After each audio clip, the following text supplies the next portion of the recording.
নির্বাচনের আগে ও পরে বিএনপির জন্য কঠিন পরিস্থিতি আসছে। তারেক রহমান লন্ডনে ফিরে যেতে বাধ্য হতে পারেন।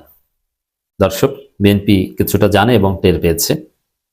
বিএনপির একজন চরম বিতর্কিত নেতা, পিওর ভারতের দালাল, ইন্ডিয়ান মাল বরকতুল্লাহ বুলু বলেছেন সামনে কঠিন লড়াই অপেক্ষা করছে। এই কঠিন লড়াইটা কি, কেন কঠিন লড়াইয়ের কথা বলছেন? হ্যাঁ, আপনারা জানেন যে শ্রদ্ধেয় সাংবাদিক মাহমুদুর রহমান তারেক রহমানকে সতর্ক করেছে যে শেখ মুজিবের মতো পরিণতি হতে পারে। কারণ তারেক রহমান আপনি জানেন না, আপনার আশেপাশে কারা ঘুরঘুর করছে আপনি চেনেন না, এবং দালাল সাংবাদিকরা সবাই আপনাকে ঘিরে ধরেছে। আপনি মনে করছেন তারা আপনার লোক, আসলে আপনি কিছুই জানেন না। আপনি বাস্তবতা না জানার কারণে শেখ মুজিবের মতো পরিণতিতে পড়তে পারেন। এটা মাহমুদুর রহমান সতর্ক করেছে, মির্জা ফখরুলও বলেছে সামনে কঠিন পরিস্থিতি, বরকতুল্লাহ বুলুও বলছে সামনে কঠিন লড়াই অপেক্ষা করছে। এর মানে আসলেই বিএনপির জন্য কঠিন পরিস্থিতি অপেক্ষা করছে। কেন, কি কঠিন পরিস্থিতি? এটা দুইটা দিক। একটা হচ্ছে যে আসলেই বিএনপির কপালে বিপদ আছে। কেন বিপদ আছে? জামাত কি বিএনপিকে পেটাবে ক্ষমতায় এসে? না, সেটাও না। কি বিপদ আমি বলছি। দ্বিতীয় হচ্ছে বিএনপির পার্সপেক্টিভ। প্রথম হচ্ছে যে বিএনপি কঠিন পরিস্থিতি বলতে একটা বিষয় বোঝে, বিএনপি ভোট চুরি করে ক্ষমতা আসতে চায়, সেইভাবে তারা প্রশাসন সেট আপ দিয়েছে। এখন বিএনপি যদি ভোট চুরি করতে না পারে, প্রশাসনকে তারা যেভাবে সেট আপ দিয়েছে ওইভাবে বহাল রাখতে না পারে, তাহলে তো তাদের স্বপ্ন খান খান হয়ে গেল।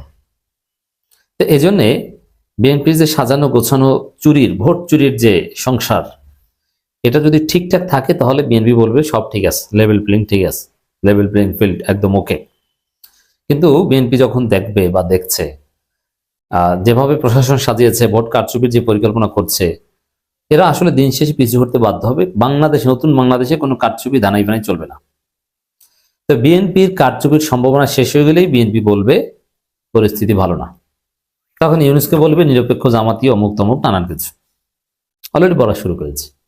অতএব বিএনপি যখন দেখবেন আপনারা যে ভোট চুরি করতে পারছে না, তখনই তাদের কান্নাকাটি শুরু হবে, কঠিন লড়াই, অমুক তমুক এগুলো বলা শুরু করবে। যেমন ডাকসুতে আপনারা দেখেছেন ছাত্রদল ভোট চুরি করতে পারেনি, তারপরে সাদিক কেন্দ্রের নামে ভোট চুরির নাটক সাজিয়েছে এবং কত কিছুই তো বলেছে, মিছিল করেছে। তো এটা একটা রিয়ালিটি যে বিএনপি পছন্দ মতো চুরি করতে না পারলে তখন তারা পরিস্থিতির দায় দিবে, তখন কঠিন লড়াইয়ের কথা বলবে। নির্বাচনের আগেই দেখবেন যে বিএনপির চাঁদাবাজি থেকে শুরু করে ভারতের দালালি, নারীবাজির অনেক প্রমাণ নির্বাচনের আগে বাজারে এসেছে। সোশ্যাল মিডিয়া ওগুলোর মাধ্যমে সয়লাভ হয়ে গেছে, আপনি দেখবেন, জাস্ট ওয়েট এন্ড সি। তখন আপনি কি করবেন?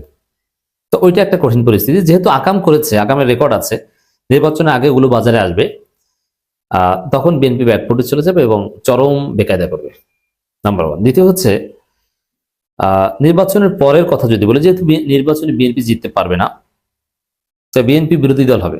এখন বিরোধী দল হিসেবে জামাতের ক্ষেত্রে জামাত সরকারের আমলে কোনো বিরোধী দল থাকবে না, মিনিমাম ফর 5 ইয়ার্স। সবাই মিলে একটা ঐক্যমতে জাতীয় সরকার চালাবে, জামাত এবং বিএনপি এবং অন্যান্য সব দল। এটা জামাতের থিওরি। সেই জায়গায় বিএনপি জামাতের শত্রু হবে না, মিত্র হবে, জোটের শরিক বা সরকারের পার্টনার হবে। সেখানে আলাদাভাবে বিএনপিকে কোনো পলিটিক্যাল হয়রানি করবে, পলিটিক্যাল নির্যাতন করবে জামাত, এটা হওয়ার কোনো সম্ভাবনা নেই। এর প্রমাণ হচ্ছে দেখেন, বাংলাদেশের গুরুত্বপূর্ণ সমস্ত বিশ্ববিদ্যালয় শিবির ক্ষমতায়, শিবির একদম নির্বাচনের মাধ্যমে ক্ষমতায়, 5টা শীর্ষস্থানীয় বিশ্ববিদ্যালয়। কিন্তু সেখানে শিবিরের যে সংখ্যাগরিষ্ঠতা, যে শক্তি এবং প্রশাসনিক পাওয়ার মিনস ছাত্র সংখ্যা নির্বাচনের দ্বারা বিজয়ী, ওইটি তো প্রশাসনের একটা পার্ট। সেই জায়গায় শিবির চাইলে ছাত্রদলকে ক্যাম্পাস থেকে বের করে দিতে পারে। আবার ছাত্রদল ছাত্র নয়, তারা ছাত্র নামের অছাত্র, প্রকৃত ছাত্র, রানিং ছাত্র, তারা কেউ ছাত্রদল করে এরকম আপনি দেখাতে পারবেন। আমি এরকম কাউকে চিনি না। বিএনপি বাস্তবিক পক্ষে কি বিপদে পড়তে যাচ্ছে, ওটা মাহমুদুর রহমান যেটা বলেছেন ওইটি, তার চাইতে একটা ইনস্ট্যান্ট বিপদ আছে। 5 আগস্টের পর থেকে সোফার বিএনপি প্রফেশনালি চাঁদাবাজি করেছে, দুর্নীতি করেছে, টাকা পাচার করেছে। এখন মজার বিষয় যে চাঁদাবাজি আওয়ামী লীগ আমলে অনেকে করেছে, কিন্তু সবকিছু প্রমাণ নাই, রেকর্ড নাই। কিন্তু বিএনপি যে চাঁদাবাজি করেছে, অর্থ পাচার থেকে শুরু করে আরো যত অপরাধ করেছে, সবকিছুর প্রমাণ সরকারের কাছে আছে। এখন বিএনপির অপরাধের প্রমাণ আছে আর বিএনপিকে কিছু বলবে না, পৃথিবীটা তো আর বিএনপির নয়। যেহেতু বিএনপি প্রমাণ রেখে অপরাধ করেছে, এর মাসুল বিএনপিকে দিতে হবে। প্রমাণ না থাকলে ভিন্ন কথা ছিল। যেমন আওয়ামী লীগ অনেক অসংখ্য অপরাধ করেছে যার কোনো প্রমাণ নেই। আমি আপনি হয়তো জানি, কিন্তু প্রমাণ নেই। প্রমাণ না থাকলে আপনি কিছু বলতে পারবেন না, করতে পারবেন না। আরেকটা পয়েন্ট হচ্ছে, যদি নির্বাচন না হয়, নির্বাচন যে হবেই এটা একদিন, নির্বাচন একদিন আগেও বলা যায় না। নির্বাচন যদি না হয়, তাহলে ইউনূস সরকার, ইউনূস ব্যক্তি ইউনূস চলে যাওয়ার সম্ভাবনা। আবার তার নিজের ভুল যদি না থাকে, অন্যের ভুলে যদি নির্বাচন না হয়, তাহলে ইউনূস থেকে যাবেন। তো ইউনূস থাকলে ইউনূস সরকারও অবৈধ অস্ত্র থেকে শুরু করে বিএনপির যে চাঁদাবাজি যেটা হয়েছে, যেটার বিরুদ্ধে মানুষ সবচেয়ে বেশি সোচ্চার, তার বিচার করতে বাধ্য হবে। তখন বিএনপি জেলে যাবে। তো সেই জায়গায় দর্শক, সব মিলে এই যে বিএনপি অপরাধগুলো করেছে, বিশেষ করে ওসমান হাদি হত্যাকাণ্ড, আবার চাঁদাবাজি করেছে, এরকম আরো মহা অপরাধে এবং অর্থ পাচার, এগুলো জামাত ক্ষমতা আসলে বিএনপি কিছু বলবে না। যেমন শিবির কিছু বলছে না, পিসফুলি কোএক্সিস্ট করছে ক্যাম্পাসগুলোতে, ছাত্রদলকে পূর্ণ অধিকার দিচ্ছে। ওরকম জামাতও বিএনপিকে পূর্ণ অধিকার দিবে, বরং সরকারি রাখবে, কিছু বলবে না। কিন্তু যারা অপরাধ করেছে, যারা চাঁদাবাজি করেছে, অর্থ পাচার করেছে, তাদেরকে তো আর চুমো দিবে না। রাজনৈতিক কারণে বিএনপি কিছু বলবে না, কিন্তু অপরাধীদের বিচার করতে জামাত বাধ্য হবে। চাঁদাবাজের মূলোৎপাটন করতে জামাত বাধ্য হবে।